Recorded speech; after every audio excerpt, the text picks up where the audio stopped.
Vamos começar com a psicóloga Diana Darri, ela que acabou de participar do encontro internacional sobre felicidade, representando o Brasil lá, e a gente vai saber quais são as perspectivas de felicidade para o povo brasileiro. Vamos lá.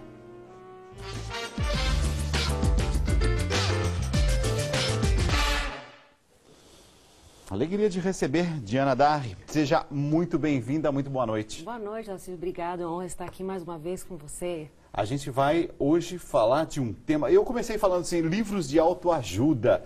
Eu vi nesses dias uma palestra de Leandro Carnal, é um historiador e que tem feito um sucesso pelo Brasil todo também com suas palestras. Ele dizia assim, livro de autoajuda às vezes ajuda mais o autor que escreveu do que a própria pessoa. Mas isso também, eu acho que tem assim um lado de verdade, sim. Por outro lado, eu também já vi testemunhos de gente que pegou um livro de autoajuda e se sentiu ajudado.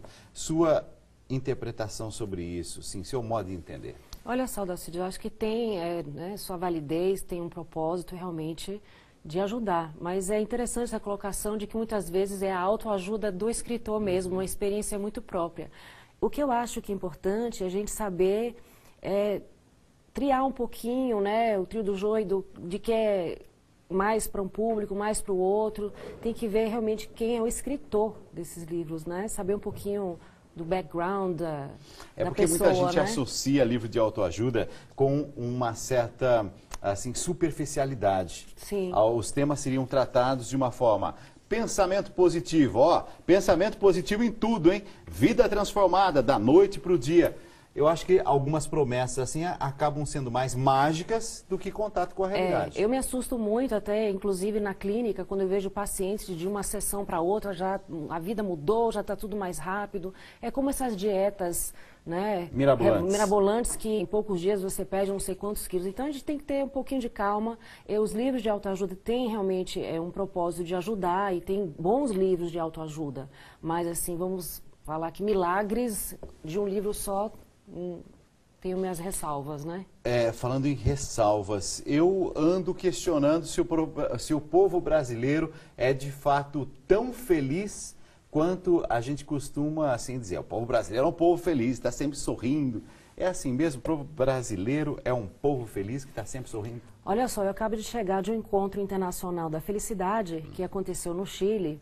E os apresentadores foram a maioria da América Latina. E existe um estudo muito sério internacional, chancelado inclusive pela ONU, que chama World Happiness Report.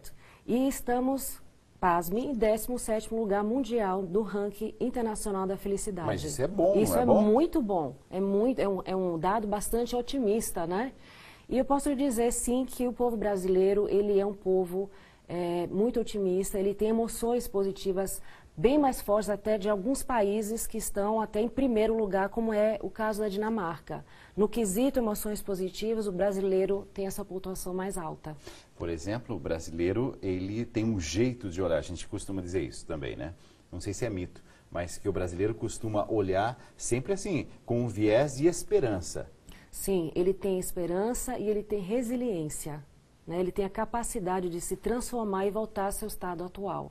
Porque, na verdade, Alcides, a ciência da felicidade, ela explica o seguinte, 50% da nossa felicidade ela é genética, 10% fatores externos e 40% é referente a atitudes e escolhas. Opa. Se a genética é favorável... Peraí, vamos fazer as contas, então. Vamos lá, vamos fazer a pizza. 50% genética. Genética, quer dizer, eu já nasço meio que determinado a ser mais feliz ou menos feliz. Isso. É isso mesmo? Exatamente. Mas 50% é muita coisa. É muito, pois é, as pessoas não sabem disso. 10% apenas os fatores externos, né? Os acontecimentos. Os acontecimentos que você não controla. A crise no Brasil, por exemplo. 10% na sua vida. É mesmo? É mesmo. Por incrível que pareça. E o que mais? E os outros 40%? Os outros 40% estão em suas mãos. Você escolhe e, a depender da sua atitude, você vai ter a felicidade nas suas mãos. Então, um dado bem interessante. Cada escolha que a gente vai fazendo, dentro dessa perspectiva, daquilo que você traz de congressos internacionais, cada escolha que a gente vai fazendo tem um preço. Será que está faltando o que para a gente? Às vezes é reflexão sobre as escolhas que a gente faz, ou de vez em quando bate aquela certa acomodação. Eu recebo aqui num outro programa que tenho na casa, Escolhas da Vida, todos os dias pela manhã, e eu recebo muita participação de telespectador contando um pouco das coisas que tem vivido. E eu percebo uma certa inquietação, mas às vezes assim, Dalcide, sempre foi assim, eu acho que vamos deixar desse jeito mesmo. A gente tem uma tendência a ficar nesse terreno mais conhecido. Dalcide, é difícil mudar. Veja bem, eu acho que são dois pontos principais que nós estamos falando aqui. Uma é a consciência e o autoconhecimento, né? A autoconsciência. Isso é transformador. Quando você sabe o que você quer, quem você é, quais são as suas dificuldades, um pouco mais de autocompaixão, a vulnerabilidade de cada um, aceitar como nós somos também é importante. O segundo fator que eu acho interessante falar é sobre o brasileiro em geral, em relação a esses dados, esse ranking, é a educação, né? E a falta dessa nossa boa educação, vamos dizer assim, nas escolas, faz com que sejamos um pouco muito fatalistas, né? Então, é o que Deus quiser, será. Isso tem um lado bom, mas também tem um lado bastante pejorativo. Então, esse ranking tem um pouco a ver com isso também, né? Essa atitude das pessoas de laissez-faire, de que as pessoas deixem as coisas acontecer. E não é bem assim. A história do destino, por exemplo, isso aí foi destino. O brasileiro é muito fatalista. Então, tem um lado bom e tem um lado negativo, né? Agora, o fatalismo, ele também leva a uma certa isenção em relação às responsabilidades. Exatamente. Isso aconteceu, mas também estava escrito, era para ser assim. Pois é. Isso é perigoso. Tem os dois lados da moeda, né? Por um lado, te dá um pouco de resiliência, de esperança, que as coisas vão acontecer de alguma maneira boa, ou aconteceram por algum significado, mas por outro lado, você fica muito passivo. Então, ser fatalista tem essas duas lados da moeda. E em relação a esse otimismo e toda essa problemática da crise, tem a ver com isso também. A educação de acreditar que os políticos e que tudo vai acontecer de alguma forma milagrosa. E nós somos atores da nossa felicidade. Está nas nossas mãos, nós temos o direito de pedir isso. Essa forma milagrosa muitas vezes vem nessa expectativa, um pouco, talvez até ingênua, inocente, nossa, ou ilusória, de acreditar em salvadores da pátria. Sim. Eu acho que eu tenho 48 anos de idade. Eu já vi tanta coisa nesse nosso país. Agora, uma certeza eu tenho. Não dá para confiar que vai chegar alguém e vai nos redimir. Porque a nossa história mostra que isso não é verdade, que isso não acontece dessa forma. Exatamente. Depende de quem, então? De cada um de nós, de cada consciência. E, principalmente, eu sempre bato nessa tecla que a educação, ela é transformadora. Ela que vai te dar consciência de quem você é, dos valores, da ética. Nós temos um problema de ética seríssimo no nosso país. E o que é a ética? É o que é bom para mim, o que é bom para você e o que é bom para o grupo. A gente está se despertando para isso, a gente está vivendo um momento que dá a impressão assim, parece que o país realmente, a gente ergueu o tapete e ali então apareceram muitas coisas que estavam encobertas. Eu tenho visto hoje, ao longo do dia, algo que me chamou a atenção. Os jovens, por exemplo, ocupando a Câmara aqui em São Paulo. Os deputados estaduais ali, alguns meio apreensivos, outros dizendo que não, é isso mesmo. Tal. Os jovens, quando se manifestam dessa forma, qual é a sua interpretação? Eu acho isso bastante válido, porque as mídias sociais, a própria televisão, ela abre um espaço enorme para as pessoas se defenderem. A questão da censura e da opinião pública hoje é bem mais fácil. E também, de novo, se você não tem educação para pedir, né, seus direitos e reclamar, você vai ficar passivo de novo. Então, eu acho que realmente o gigante acordou e foi uma coisa que eu bati muito lá no Chile, sabe? Que o brasileiro agora, ele não quer mais, chega. E que nós temos um problema também em relação à corrupção, que nós temos 3 tipos de corrupção. O que a gente chama de favor, o que a gente chama do jeitinho brasileiro e, de fato, o que é a corrupção grave. Então, nós precisamos parar com esses 3 e ter uma política, uma postura mais ética, né, com valores mais arraigados. Isso já começa dentro da casa da gente. Isso. Mas será, ao menos tem passado aqui alguns educadores E tem dito, Dalcides, a gente está vivendo um momento muito delicado. Nem sempre os pais estão tão atentos assim, a estarem atentos, inclusive, a levar valores. Ou já não se sabe muito bem nem como comunicar esses valores. Sim. A gente vive, me parece, um certo período aí de uma ausência de valores de uma forma concreta, com exemplos. Com certeza. E aí que vem o diálogo dentro de casa, que é muito importante. A educação, as primeiras referências de amor, de certo e errado, são os nossos pais, ou a família, né, mais próximo, e depois a escola. O grande problema que eu vejo é que os pais colocam tudo na escola. E a escola, o aluno fica 4, 5 horas por dia só, é muito pouco. Então, precisa ser trabalhado a escola com a família, um conjunto. Mas isso não é sinal de uma certa falência, assim? Quando a gente deposita na escola, ó, eu não estou dando conta aqui em casa, vê se vocês conseguem aí de alguma forma, o filho está aqui, ó, cuidem dele por mim. E aí a escola não consegue e vai para o terapeuta.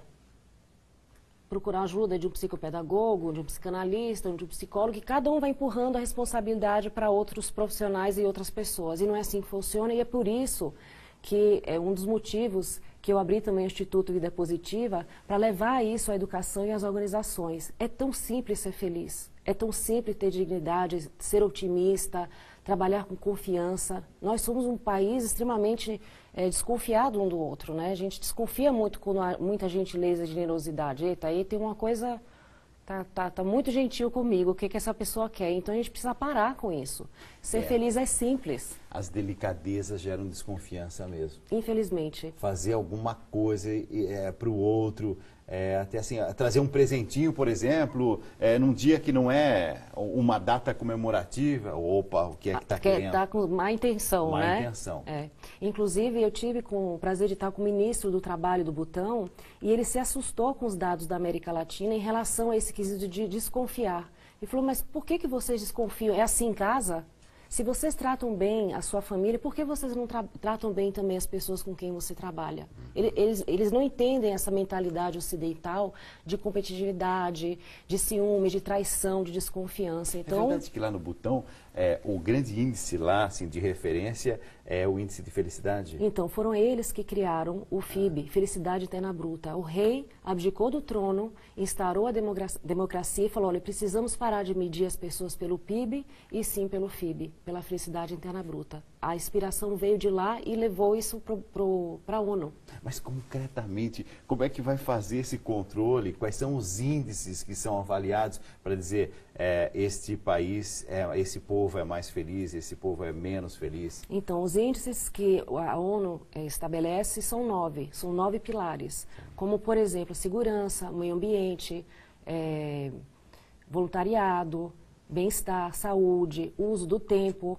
Então, todos esses quesitos que geram o bem-estar e a felicidade são levados em conta e são medidos e apresentados a cada 2 anos. Com tudo que a gente vive aqui no Brasil, segurança, você falou, saúde, etc., meio ambiente, inclusive, mesmo assim, nós estamos em 17º.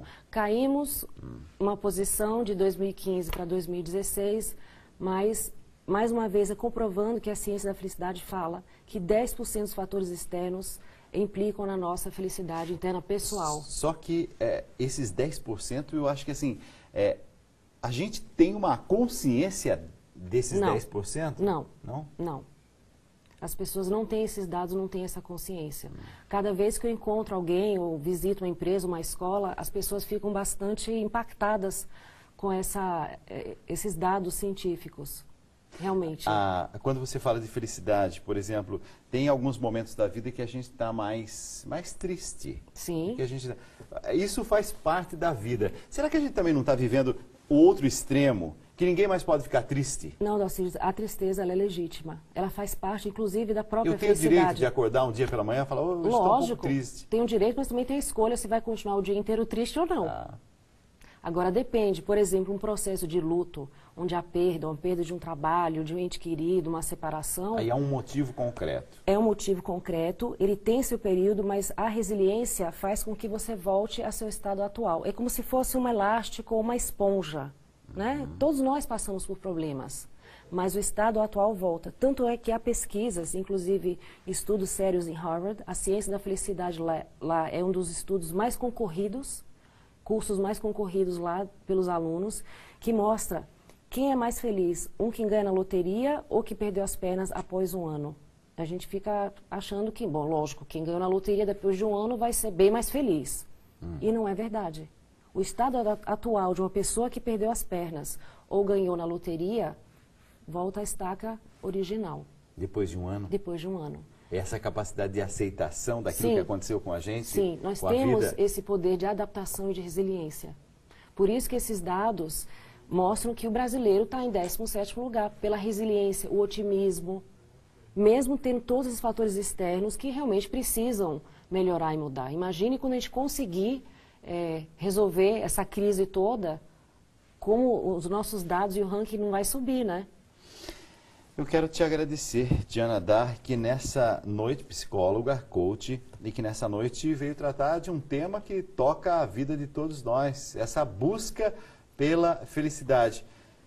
Aquela dica, sim, só para a gente encerrar essa nossa conversa. Quem está nos acompanhando agora está falando assim, Dalci, estou ouvindo vocês, mas a situação está tão difícil. Por onde é que começa? Qual que é o primeiro passo rumo a esse caminho de felicidade? Olha só, ser feliz não acontece. Você tem que fazer acontecer. E a felicidade... Não é um processo mágico. Não, você tem que fazer acontecer. A felicidade é algo que você pode praticar e deve praticar todos os dias, como a gratidão, a generosidade, enfim, a compaixão. E são coisas muito simples. É realmente voltar à tua consciência e ver o que te faz bem. E é basicamente Diana, isso. quero te agradecer. Obrigado mais uma vez. Eu que agradeço.